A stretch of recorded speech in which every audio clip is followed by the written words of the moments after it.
Hola, buenas noches. Mi nombre es Jesús Carlos Briones Garduño.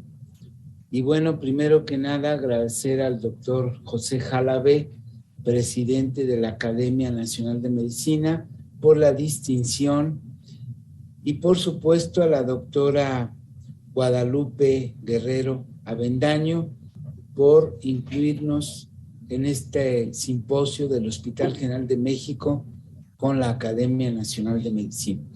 El tema, como todos ustedes saben, vamos a hablar en unos minutos de efectos sistémicos de COVID-19. Y como todos sabemos, la neumonía causada por este virus denominado COV-2, que la Organización Mundial de la Salud lo designó en diciembre del 2019 como la enfermedad por COVID-19. A la fecha ha causado más de 424 millones de casos de contagio a nivel mundial y existen más de 5 millones, casi 6 millones de defunciones. En nuestro país hablamos de 5 millones casi y medio, 407,000 casos de contagio y más de 300,000 defunciones. Todos sabemos que las enfermedades infecciosas que causan pandemia han influido en la humanidad aproximadamente cada 100 años. Hace 100 años, el virus de la influenza, denominado gripe española, mató a más de 50 millones de seres humanos. Para entonces las condiciones de salud eran muy diferentes y a pesar ahora de la tecnología y del avance en el conocimiento médico, pues también ha impactado importantemente. Vale la pena mencionar que los primeros 6 meses que la humanidad y en especial el sector médico tuvo conocimiento de esta nueva pandemia, empezamos a conocer que este grupo de coronavirus, dentro de ellos el SARS-CoV-2, afectaba principalmente el sistema respiratorio. Sin embargo, en estos 6 meses de inicio de pandemia se vio que el COVID severo se presentaba y tenía manifestaciones multisistémicas, por lo que rápidamente aprendimos que no solo era una enfermedad respiratoria, sino una enfermedad sistémica. Hablamos en términos generales de que esta enfermedad denominada COVID grave está unada a un síndrome hiperinflamatorio. De hecho, hace un año se hablaba de una tormenta de citocinas y esto era porque se había documentado en diferentes publicaciones en el ámbito internacional que había un aumento de interleucinas tipo 2, tipo 7 y también coincidía con el incremento en interferón gamma y factor de necrosis tumoral alfa, que estos pacientes tenían una marcada neutrofilia a expensas de una linfopenia y que también uno de los marcadores importantes de esta hiperinflamación era el incremento en ferritina, cursaban con hiperferritinemia. Esto lleva a los pacientes básicamente a dos aspectos fundamentales. Por un lado, el aumento en la permeabilidad vascular y por otro lado, en el incremento en la coagulopatía. Y ambos mecanismos, en forma secundaria, desencadenan en falla orgánica múltiple. Por eso es que estos pacientes se ven en las unidades de cuidado intensivo y requieren el apoyo multisistémico y multidisciplinario. En la línea del tiempo por infección por COVID y presencia de manifestaciones sistémicas, nosotros vemos en esta comunicación que ustedes ven la referencia, que desde el inicio de los síntomas y aproximadamente durante 2 semanas y algunos se prolongan 3 semanas, los pacientes exhiben datos de mielitis, encefalitis, pero también pueden tener miocarditis o pericarditis, inclusive con tamponario. Y otro aspecto importante es que en un grupo relevante de pacientes se puede documentar cuadro de glomerulonefritis. Vamos a iniciar hablando de manifestaciones cardiovasculares.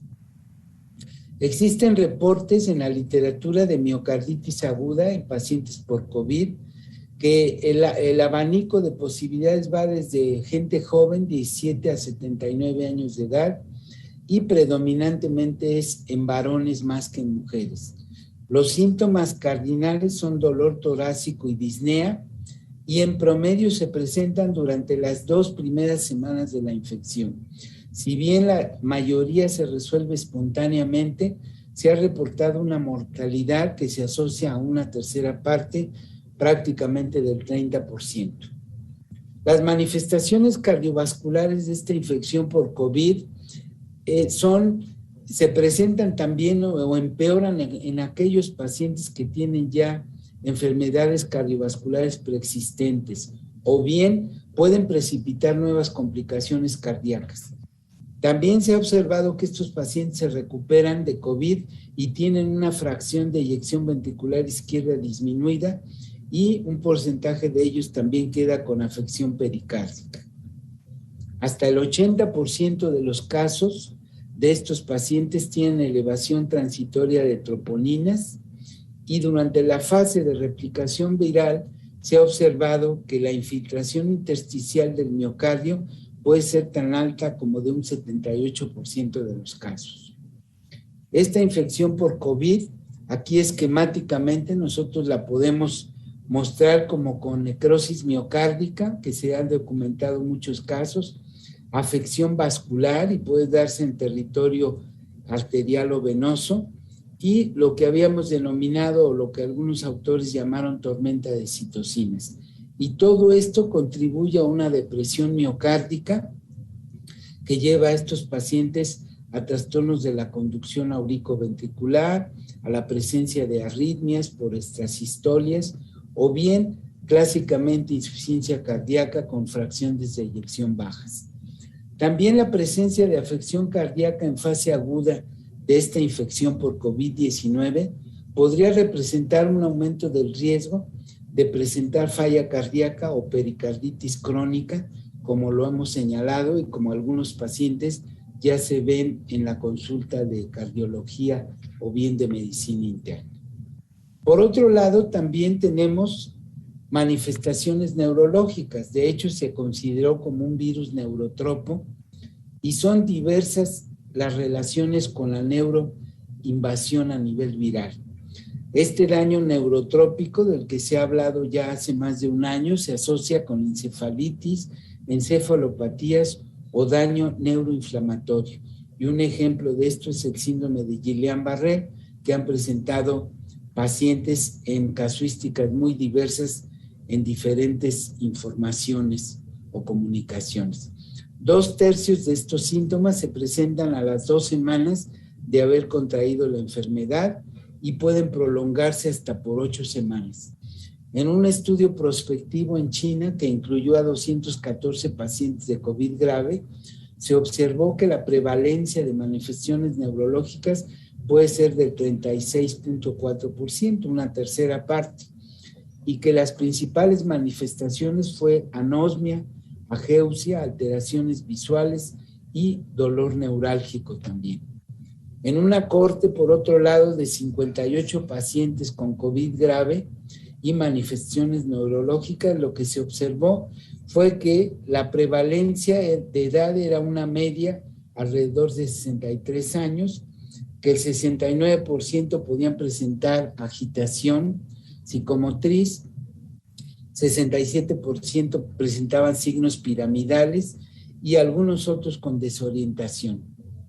Y finalmente las manifestaciones renales, que no son menores y que también se han asociado con la necesidad de apoyo órgano funcional a través de diferentes procedimientos dialíticos, se ha observado que la presencia de insuficiencia renal aguda secundaria a lesión tubular, proximales y también glomerulares. Los pacientes pueden exhibir desde el punto de vista clínico proteinuria, aminoaciduria o hematuria, que es el común denominador. Y algunas unidades, como aquí en el Hospital General de México, los intensivistas han pedido tener microscopios y centrífugas para poder ver el sedimento de estos pacientes y poder hacer una correlación clínica con los datos que se están presentando en estos pacientes. Se ha reportado que la presencia de insuficiencia renal aguda 2 semanas después del inicio de los síntomas de infección por COVID es el común denominador, lo mismo que como vimos, las manifestaciones cardíacas y neurológicas predominan en esta época. La presencia de glomerulonefritis se ha asociado a mal pronóstico, pues más del 50% de estos pacientes requieren terapia de sustitución renal y esto complica la situación para los pacientes y se asocia no solo con esta comorbilidad, sino también con las defunciones. Y quizá final para mencionar algunos aspectos también relacionados con la distribución de las muertes maternas, que ha sido el evento más desfavorable en las pacientes que se embarazan durante el año 2020 y 2021. Como sabemos, en nuestro país, la causa de muerte materna fue representada principalmente por enfermedad COVID, y una de las razones de esto es precisamente la implicación multifactorial de estas pacientes que inclusive las llevó a la muerte. Entonces vemos que en el 2020 en el hospital también hubo muertes maternas de índole indirecta, en su mayoría de las veces causada por este COVID, y en el 21 también las muertes fueron indirectas, catalogadas como tal, debido a complicaciones no solamente del orden respiratorio, sino pacientes que desarrollaron falla orgánica múltiple, destacando precisamente aspectos neurológicos, cardiovasculares y renales. Y finalmente, las conclusiones que podemos llamar es que se han identificado más de 70 afecciones sistémicas por COVID, por lo que el manejo de estas manifestaciones tan heterogéneas ha recaído en la experiencia, pericia y juicio clínico que se ha dado en las unidades de cuidado intensivo y un reconocimiento muy especial para el personal de urgencias y de estas unidades críticas que han afrontado esta pandemia. Y finalmente, el reconocimiento a nivel del Hospital General para todos los trabajadores, que incluye directivos, médicos, enfermeras, químicos, paramédicos, camilleros, afanadores y personal administrativo, que con su empeño y entusiasmo día a día hacen posible rescatar del estado crítico a muchos pacientes para lograr reincorporarse a la vida, a su familia y a la sociedad. Y gracias a este Hospital General de México, doctor Eduardo Lisiaga, que es una noble institución de salud y es un patrimonio orgullosamente mexicano. Muchas gracias.